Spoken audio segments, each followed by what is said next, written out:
لاجواب کر دینے والے 3 یہودی سوالات۔ یہ دلچسپ اور حیران کن واقعہ ہے ان دنوں کا جب اسلامی دنیا میں اموی خلیفہ عبد الملک بن مروان کا سکہ چلتا تھا اور پایہ تخت بغداد کو علم و حکمت کا گھر سمجھا جاتا تھا۔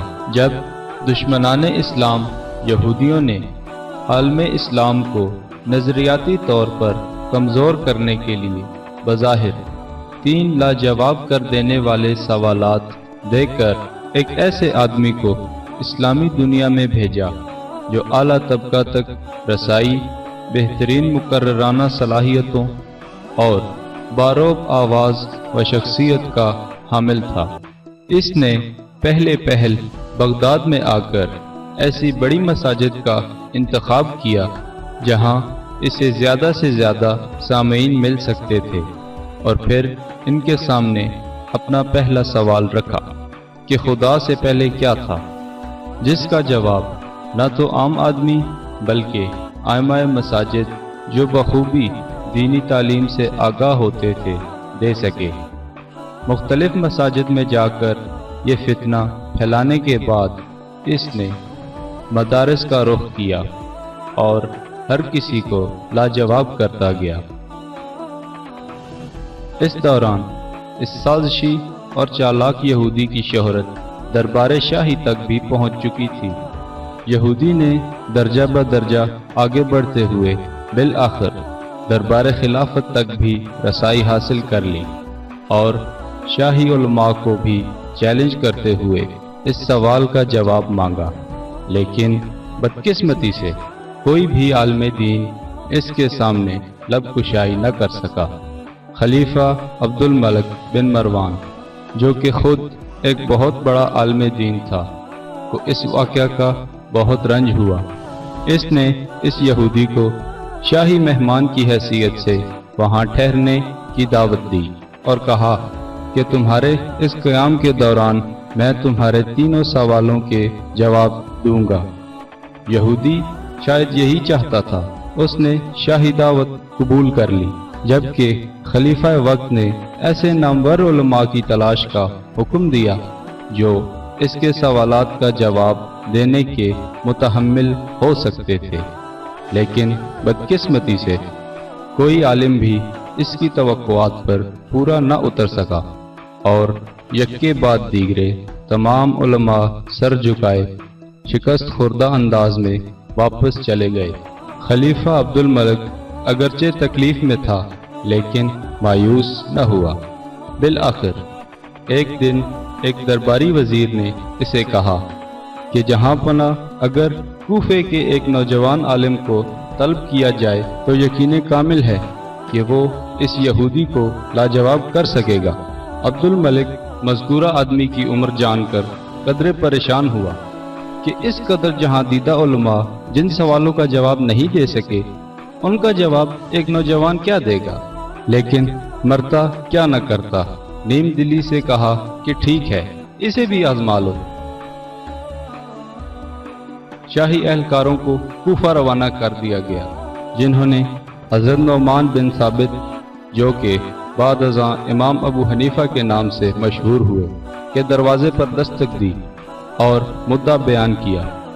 آپ اپنی والدہ محترمہ اور اپنے محترم استاد امام حماد رحمۃ اللہ علیہ سے اجازت لے کر دربار شاہی پہنچے، اور وہ معرکہ جس نے اسلامی دنیا اور خاص طور پر خلیفہ وقت کی نیندیں اڑا رکھی تھی کو سر کرنے کے لیے اگلے دن دربار سجایا گیا۔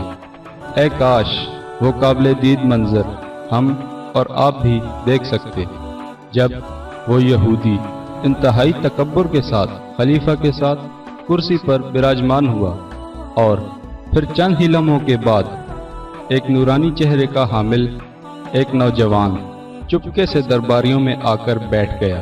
خلیفہ نے روایت کے مطابق سوال و جواب کا سلسلہ شروع کرنے کا حکم دیا، اور اس یہودی نے اپنے مخصوص متکبرانہ لہجے اور باروب آواز میں کہا کہ بتاؤ خدا سے پہلے کیا تھا۔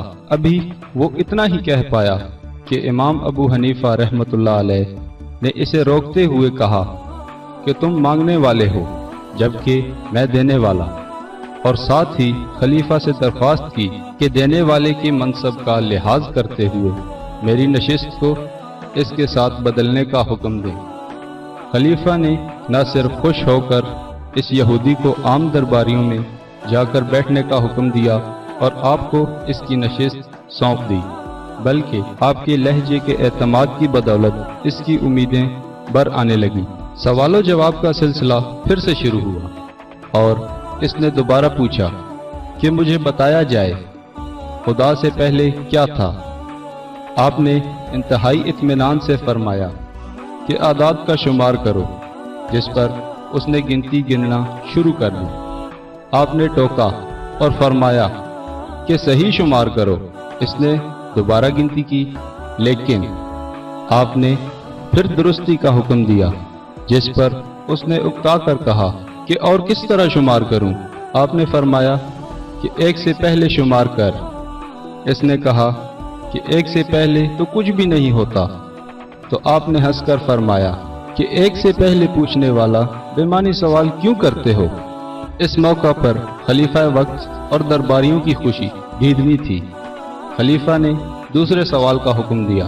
یہودی نے پوچھا کہ خدا کا رخ کس طرف ہے؟ آپ رحمت اللہ علیہ نے چند ثانیے توقف فرمایا اور حکم کیا کہ شمع لائی جائے، جس کو جلانے کے بعد یہودی سے سوال کیا کہ مجھے اس روشنی کا رخ متعین کر کے دو، جس کے جواب میں اس نے کمزور لہجے میں کہا کہ یہ ممکن نہیں۔ آپ نے فرمایا اللہ رب العزت ایک نور ہے جس کے رخ کا تعین بھی ممکن نہیں، اور تم مجھ سے جاننے کے باوجود بے معنی سوالات کر رہے ہو۔ اس سٹیج پر یہودی اندر سے ٹوٹ چکا تھا۔ اس نے بے دلی سے کہا کہ آپ مجھے بتائیں خدا اس وقت کیا کر رہا ہے؟